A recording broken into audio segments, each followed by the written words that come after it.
唐代诗人崔娇年轻那会儿呢，喜欢上了姑妈家的一个婢女，可崔娇家境贫寒，拿不出彩礼钱，只好眼睁睁地看着这名婢女嫁给了一个大户人家做妾。悲愤之余，崔娇写下了一首诗，名叫《赠婢》，其中最后2句至今是广为传颂：侯门一入深似海，从此萧郎是路人。我的心上人啊，一旦你嫁入这幽深如海的高墙大院，曾经的情郎也就渐渐形同陌路了。在诗中，所谓萧郎就是情郎的意思。也许有人会问，崔娇明明姓崔，为什么不叫崔郎？难道想对方想疯了，把自己的姓都给改了？其实啊，如果你是一名古典诗词的爱好者，你就会发现，不少爱情诗中，女子所思念的情人都叫萧郎。那么这萧郎又是谁？为什么要用萧郎来代替情郎呢？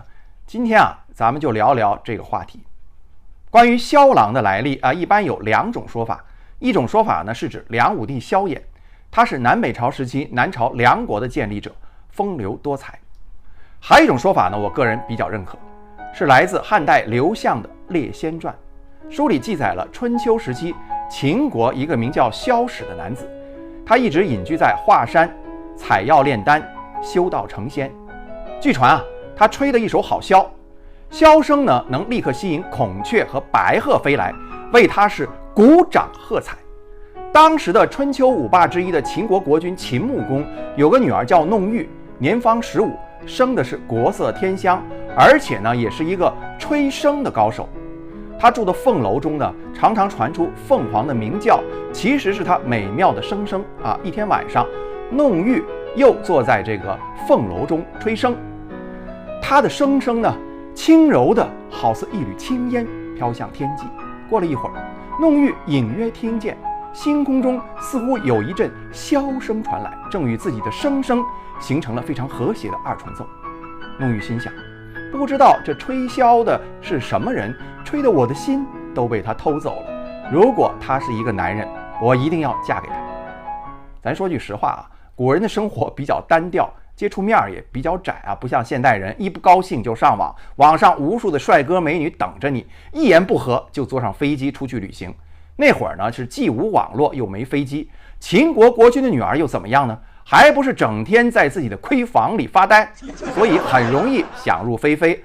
闻到一缕花香，听到一阵琴声，就情不自禁的脑洞大开。弄玉当天晚上呢，便做了一个梦，梦中呢有一个英俊的少年吹着箫，骑着一只彩凤是翩翩而至。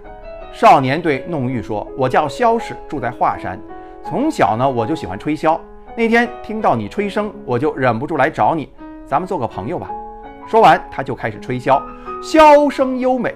弄玉听完是芳心暗许啊，于是拿出了笙跟他合奏。然后弄玉醒了，醒来后呢，对梦中那个俊美的少年始终是念念不忘，不久就得了相思病。秦穆公知道了女儿的心事后，便派人去华山寻找这位梦中人，没想到还真的找到了。他不仅会吹箫，也叫萧史，而且呢长得挺帅，当然最关键的一点还单身，你说巧不巧？不像现在的影视剧，一个漂亮女孩动不动就爱上已婚男人。此后啊，萧史和弄玉结为夫妻，两人经常在一起箫声和鸣，引得天上的凤凰都飞来观看。此后呢，他们生活的地方呢，被人们称为凤城，就是今天陕西的凤翔县。成语吹箫引凤、鸾凤和鸣、乘龙快婿、神仙眷属呢，都是由此而来。后世文人呢，开始在诗词中呢大量运用这个典故，渐渐的，箫郎就成了女子对情人的爱称。比如啊，宋代女词人朱淑珍出嫁之前，写下了一首诗《秋日偶成》：初合双环，学画眉，未知心事属他谁？待将满报中秋月，吩咐萧郎万首诗。所谓初合双环呢，指的是女孩要成年了。在这首诗里啊，朱淑珍慨叹自己的少年时代就要结束了，可我还不知道所嫁的夫婿是一个什么样的人。她希望呢能嫁个能诗能文、温文尔雅的才子，所以啊，她要将如中秋满月一样美好的情感寄托在写给萧郎的万首诗中。女闺蜜小凤听完这个故事以后就跟我说啊，怪不得如今剩女这么多，感情啊都在等自己的萧郎啊。